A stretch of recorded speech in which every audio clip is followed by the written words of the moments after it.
काय झालं, एसटी महामंडळात दिल्यामुळं शिकलेले पोरं गटर काढायला लावले. कुठं ज्याचं खूपच शिक्षण आहे, आता काही काही पोरांचं खूप शिक्षण झालेलं आहे, का त्यांनी ड्रायव्हर व्हावा, का त्यांनी कंडक्टर व्हावं, आणि ते इतका शिकलाय. म्हणजे जर सन्मान मराठा आरक्षणासाठी बलिदान गेलेल्या कुटुंबाचं जर सरकारला करायचं असेल, त्याच्या शैक्षणिक पात्रतेनुसार त्याला महावितरणमध्ये, त्याला MIDC मध्ये आणि एसटी महामंडळात का पण शिक्षणानुसार देणं गरजेचं आहे. ते दोन्ही JR तातडीने त्यांनी काढायचं ठरवलं होतं. मला तर सांगितलं पण होतं की आम्ही या अधिवेशनात JR काढतो. ठराव मागून घेतले, जे नवीनच काय नाटक माहीत नाही. परंतु उदय सामंत साहेब असतील आणि उपसमिती असेल यांनी MIDCचे आणि महावितरणचा मराठा आरक्षणासाठी बलिदान गेलेल्या कुटुंबासाठी तातडीने JR काढला पाहिजे. 2-3 निर्णय तर चांगले केले, त्याबद्दल तर आम्ही विखे पाटलांचं आणि उपसमितीचं कौतुकच केलंय की त्यांनी केसेस बद्दलचा एक घेतलाय. आता हा MIDCचा आणि महावितरणचा पण निर्णय घ्यायला लागलाय, घेता येते. तर हे चांगलेच निर्णय जवळपास, त्याचं आम्ही 100% कौतुक करतो की तुम्ही चांगले निर्णय घ्यायला लागलात, बलिदान गेलेल्या कुटुंबाला न्याय मिळेल.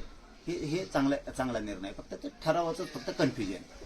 पाटील, नव्या समितीनुसार नव्या JR नुसार मिळालेली आकडेवारी का सांगत नाही सरकार? हे मलाही कळालं. आणि ती आकडेवारी केवळ 310 असल्याची सांगितलं जातं. पण 310 व्हायला निघाले ना.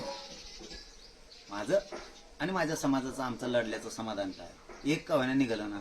काही काही मत होते 1 दाख आणि मराठा पुढे नागाशी. काही जण असे वल्गना करत होते त्यावेळेस की या गॅझेटनुसार नुसता 1 दाख आम्ही नागाशी तो मराठा समाजात. 310 व्हायला निघाले ना, निघते ना हळूहळू सगळे जण. मराठवाड्यातला मराठा 1 वर्षाच्या एक घर राहत.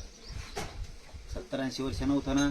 दम्माने मी माझा समाज घालतोय. मला माझ्या समाजाच्या लेकराची काळजी, कोणाकोणाला कशाची काळजी हे मराठा समाजाला चांगलं माहिती. मी माझ्या समाजासाठी झुंजतोय, झुंजणारे, मी लढत राहणारे. फक्त आता एक गोष्ट लक्षात आली, जळणाऱ्याची संख्या लई मराठा समाजावर असल्यामुळं आपल्याला टप्प्याटप्प्यानं हळूहळू मराठा समाजाला आरक्षणात घालावं लागणार आहे. एकाएकी घातल्यावर खूप जणांचे पोट दुखतात आणि ते दुखू द्यायचे नसतील तर आपण जरा दम्माने जाऊया. त्याला नाविलाज आहे. 70-80 वर्ष आपण दम काढ